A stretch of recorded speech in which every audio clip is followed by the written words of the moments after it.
Let's draw the Lewis structure for IO minus. This is the hypoiodite ion.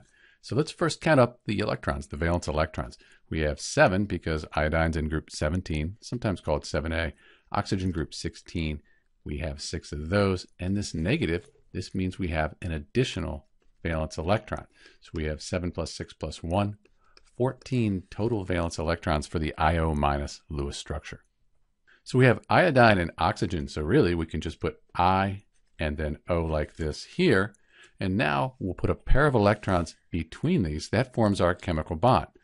So at this point we have our chemical bond. Let's complete the octets on the iodine and then the oxygen.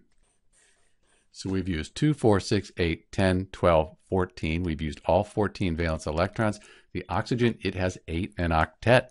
The iodine, it also has 8, which is an octet.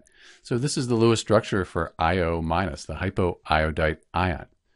Because it is an ion, we should put brackets around it. And then we'd put the negative sign outside of the brackets. That'll show that we have our hypoiodite ion here. You could replace this pair of electrons with a single bond, just a line if you wanted. Either way. This is Dr. B with the Lewis structure for IO minus. Thanks for watching.